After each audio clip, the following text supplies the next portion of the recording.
तो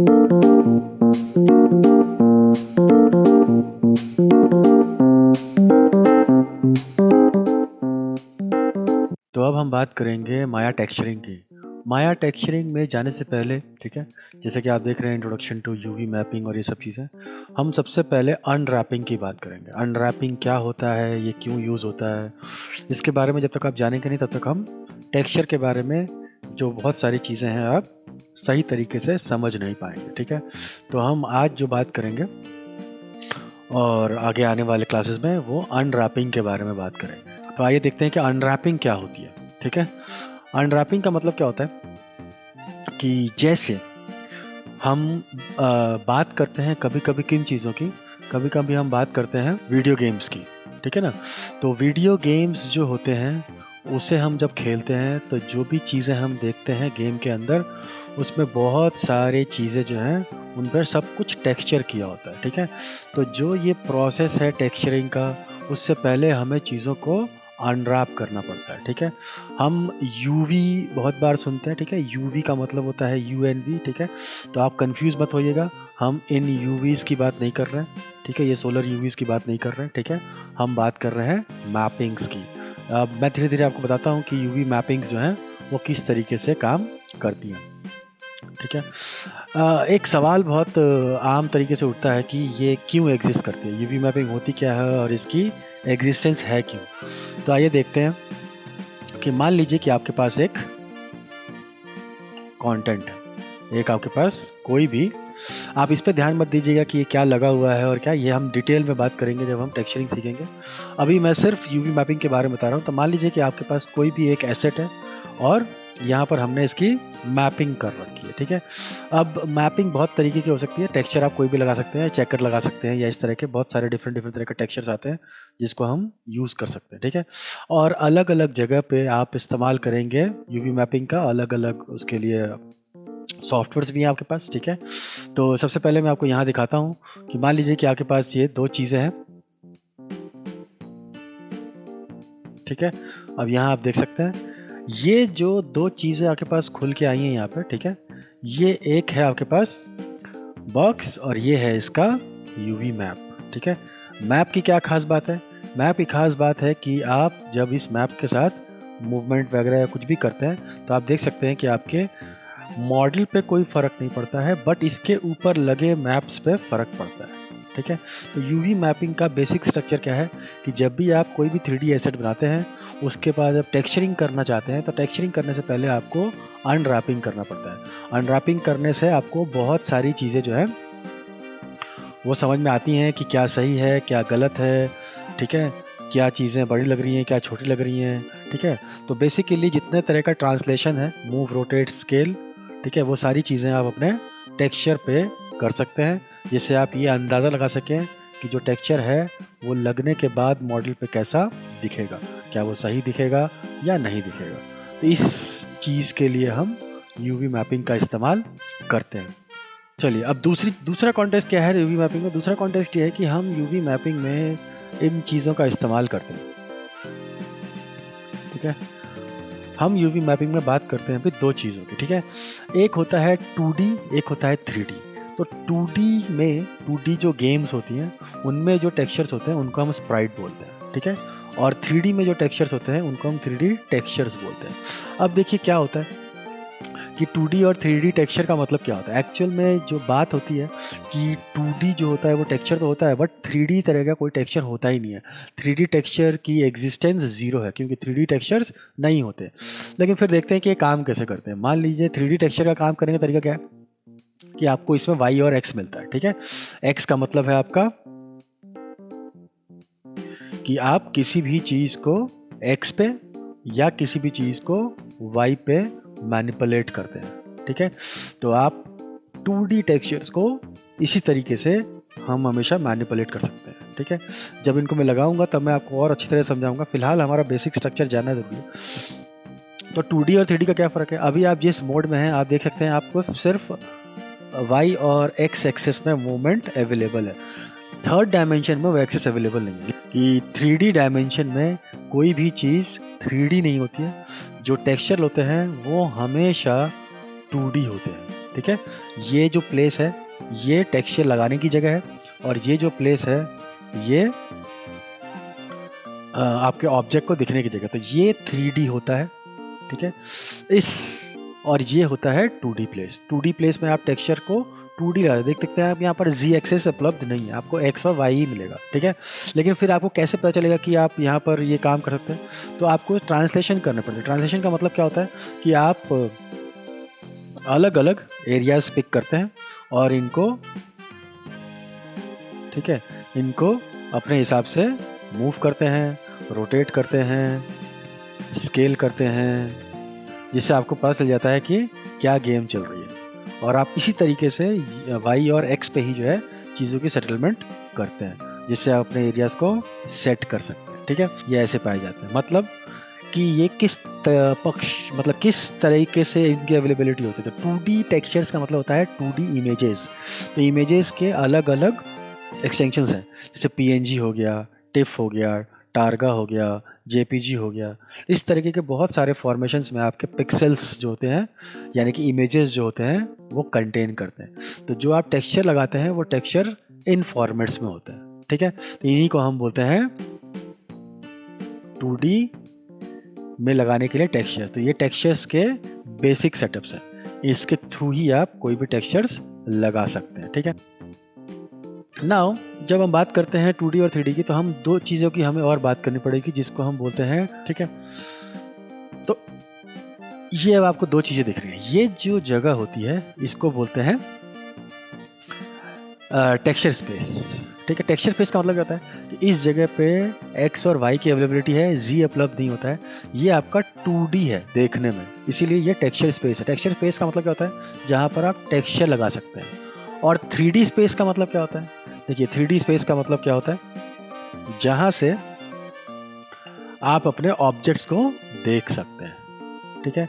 तो 3D space, texture space जहाँ से आप टेक्सचर लगा सकते हैं, 3D स्पेस जहाँ से आप अपने किसी भी तरीके के प्रिमिटिव को या किसी भी तरीके के शेप को या किसी भी तरीके के मॉडल को देख सकते हैं। तो इसी को बोलते हैं 3D स्पेस ये है, एंड टेक्सचर स्पेस ये है। ये एक और क्वालिटी है कि हमें ये जानना ज़रूरी है कि हम कौन से एरिया में। तो 3D स्पेस आपके मॉडल्स के लिए है, और टेक्सचर स्पेस आपको टेक्सचर करने के लिए मिलता है।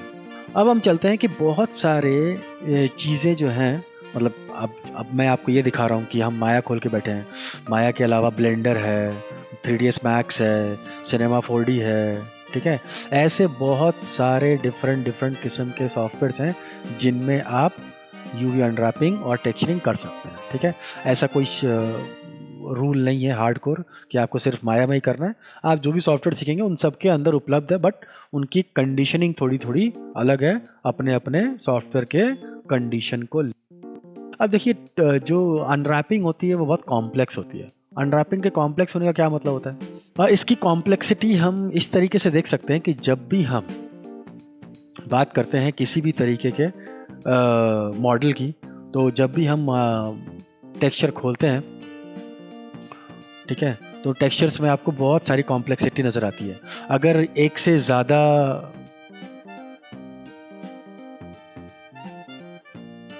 ठीक है, आप देखिए जितने ज़्यादा मैं ऑब्जेक्ट्स लूँगा उतने ही ज़्यादा कॉम्प्लेक्सिटी जो है वो बढ़ती जाएगी आपके टेक्सचर्स में।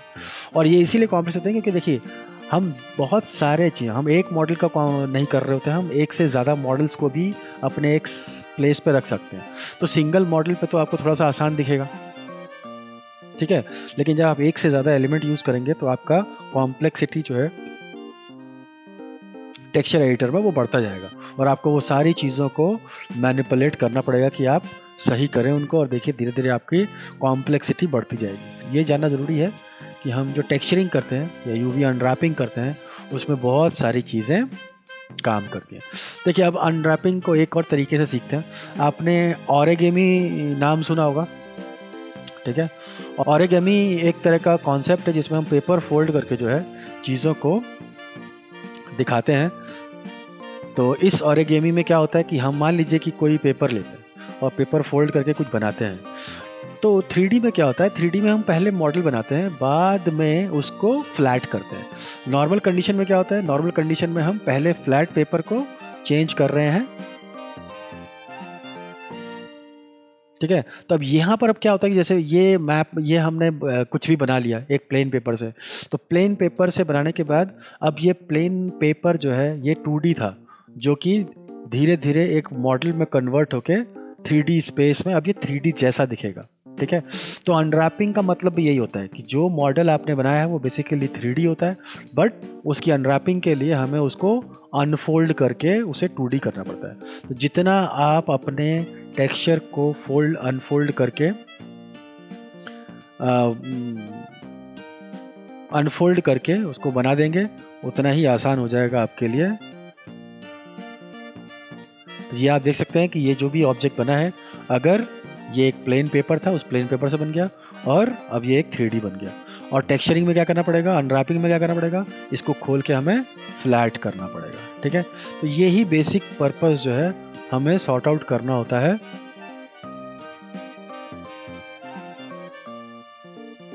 अनरैपिंग में, ठीक है। तो इसीलिए हम यहाँ पर देखते हैं कि हम किसी भी ऑब्जेक्ट को अनरैप करते हैं। तो अनरैपिंग का मतलब होता है किसी भी ऑब्जेक्ट को फ्लैट खोल देना, ठीक है। मैंने यहाँ पर हॉरिजेंटल और वर्टिकल की बात की थी, तो ये आपका हॉरिजेंटल पार्ट है और ये आपका वर्टिकल पार्ट, ठीक है। तो हॉरिजेंटल और वर्टिकल को ही बोलते हैं एक्स और वाई। तो इसीलिए जो हॉरिजेंटल होता है वो है यू और जो वर्टिकल होता है वो है वी, इसीलिए इसका नाम पड़ा है U and V. UV mapping का मतलब होता है हॉरिजेंटल वर्टिकल, एक्स और वाई को यूवी बोलते हैं। तो ये होता है यू एंड ये होता है V, V for vertical, U for horizontal, ठीक है। तो ये जो आप यूवी मैपिंग सुनते हैं उसका बेसिक लॉजिक होता है हॉरिजेंटल वर्टिकल, यहीं से ये नाम आया है यूवी मैपिंग का। अभी हम बात करते हैं एक और चीज़ की जिसको हम बोलते हैं क्लोथ ड्राफ्टिंग। क्लोथ ड्राफ्टिंग मतलब मान लीजिए कि आप अपने कपड़े सिलवाने जाते हैं, ठीक है। तो आप अपने जो कपड़े सिलवाते हैं, जो आपने कपड़े सिलवाते हैं वो डायरेक्ट कपड़े नहीं सिलवाते हैं। आप क्या करते हैं, आपके पास कपड़ों का एक प्लेन सेटअप होता है, ठीक है ना।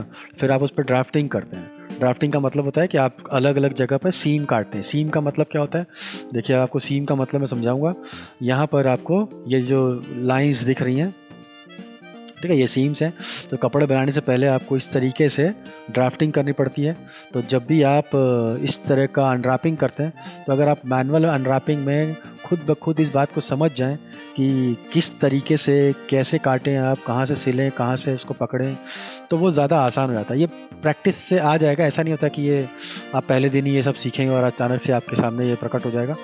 लेकिन ये सारी चीज़ें जो हैं ड्राफ्टिंग का पार्ट है, जिसे आप आसानी से सीख सकते हैं, जिसके थ्रू हम अनरैपिंग करते हैं। तो आइए देखते हैं एक और चीज़।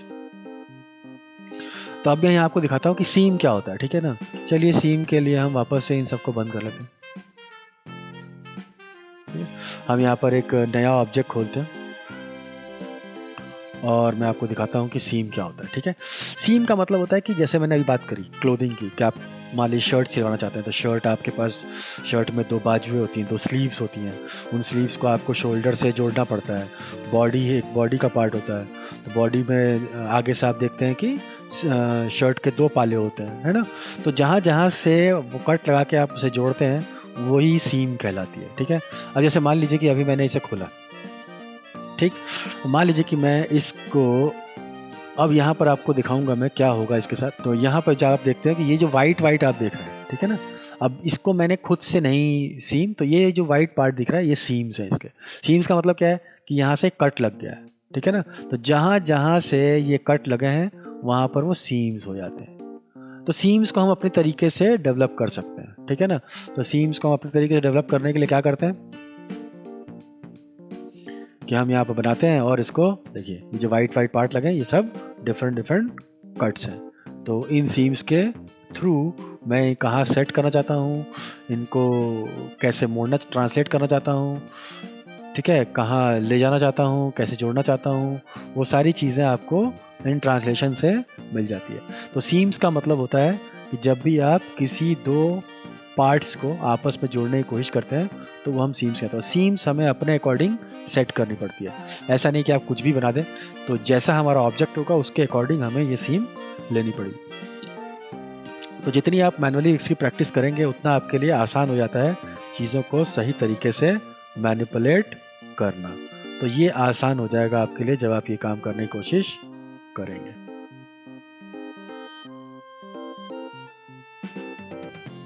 ठीक है, तो सीम्स का मतलब आप समझ गए। सीम्स का मतलब होता है जो भी आपके कॉर्नर्स हैं उनमें आप जिस तरीके के भी सीम्स इस्तेमाल करना चाहेंगे, जैसे वो दो चीज़ों को आपस में जोड़ना चाहेंगे तो वहाँ पर आपके पास ये सीम जनरेट हो जाती है। इसके अलावा हम कैसे बात करते हैं, अब देखिए कि ये सारी चीज़ें हम करते क्यों हैं। इन सारी चीज़ों को करने के पीछे जो लॉजिक्स हैं वो ये है कि हम अनरैपिंग दो चीज़ों के लिए करते हैं। ठीक है, पहली चीज़ है आपकी कि आप नॉर्मल, ठीक है, नॉर्मल मतलब मॉडलिंग करते हैं आप।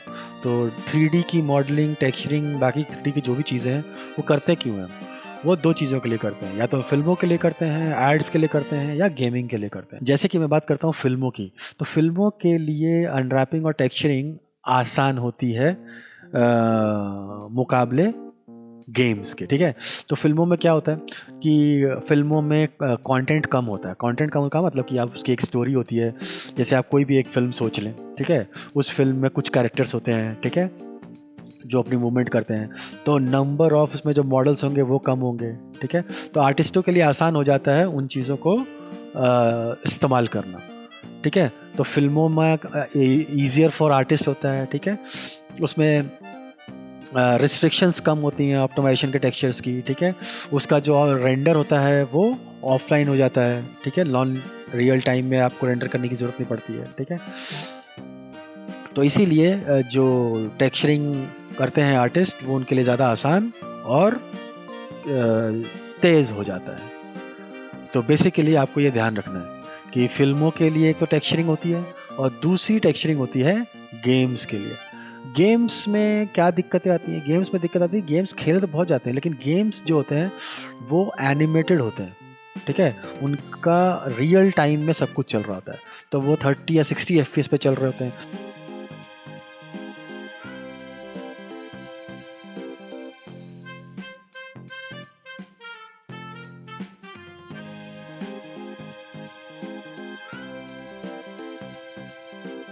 तो दूसरा पार्ट है गेम। गेम में क्या होता है, गेम में दिक्कतें ये होती हैं कि गेम चलता रहता है। ठीक है ना, 24/7 वो गेम चलता है और उसमें जो रेंडर टाइम है वो बढ़ जाता है। तो टेक्सचर्स की क्वालिटी उसमें 30 से 60 FPS तक, जैसा भी आपका गेम का क्वालिटी है उसके अकॉर्डिंग काम करता है। उसमें बहुत सारे प्लेयर्स काम खेलते हैं एक साथ, तो उसकी टेक्सचरिंग और अनरैपिंग में दिक्कत आती है। और उसके में बहुत सारे प्लेयर्स होंगे तो बहुत सारे प्लेयर्स में अलग अलग उन्होंने कपड़े पहने होंगे, अलग अलग तरह के उनके टेक्सचर होंगे, तो टन्स ऑफ टेक्सचर्स की मात्रा बहुत बढ़ जाती है। तो ये चीज़ें कंट्रोल करना बहुत मुश्किल होता है। ठीक है, तो इसमें रिस्ट्रिक्शंस बहुत ज़्यादा होती हैं और लिमिटेशंस बहुत स्ट्रिक्ट होती हैं, कम होती हैं। फिल्मों में काफ़ी ज़्यादा मात्रा में फिल्मों में चीज़ें आसान हो जाती हैं, टेक्सचरिंग और अनरैपिंग, और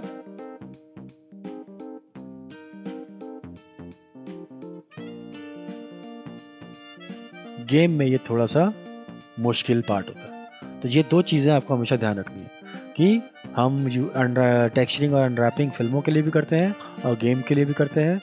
गेम थोड़ा सा मुश्किल होता है, ठीक है, और फिल्में थोड़ी सी आसान होती है क्योंकि इसका प्रोसेस थोड़ा आसान हो जाता है और यहाँ प्रोसेस थोड़ा लेंदी और हार्ड हो जाता है। तो ये सारी चीज़ें जो हैं ये हमने टेक्सचरिंग जो होती है वो बाद में की जाती है, उससे पहले हमें अनरैपिंग करनी होती है। अनरैपिंग का एक बेसिक मोटिव होता है, जो मॉडल्स आप बनाते हैं उन मॉडल्स को आपको खोलना पड़ता है, फ्लैट करना पड़ता है। इसके लिए बहुत सारे सॉफ्टवेयर्स आते हैं, जैसे उनमें से एक सॉफ्टवेयर ये है हमारे पास। लेकिन उसके फंडे क्या हैं कि आपने पहले मॉडल बनाया, फिर उसका आपके पास टेक्सचर है, उस टेक्सचर पे आप अपनी मर्ज़ी से चीज़ें कर सकते हैं। ठीक है, तो डिफरेंट चीज़ों में अलग अलग तरीके से टेक्सचरिंग होती है। तो बेसिकली टेक्सचरिंग करने से पहले जो बेसिक कॉन्सेप्ट है अनरैपिंग का वो है मैप्स।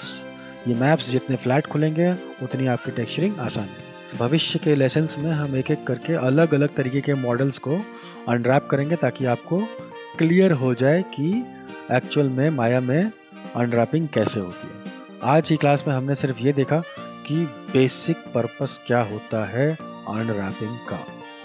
होप सो आपको समझ में आया होगा कि अनरैपिंग क्यों की जाती है, क्यों ये थोड़ा मुश्किल माना जाता है। बहुत सारे बच्चे जो हैं इसको अवॉइड करने की कोशिश करते हैं, लेकिन आप समझें इस बात को कि ये उतना ही ज़रूरी है। ठीक है, आप इसको अवॉइड नहीं कर सकते हो, ट्राई करो। इस पे आपको प्रैक्टिस ज़्यादा करनी पड़ती है, लेकिन एक बार आपको इसका लॉजिक क्लियर हो जाएगा तो आपको ये हार्ड नहीं लगेगा।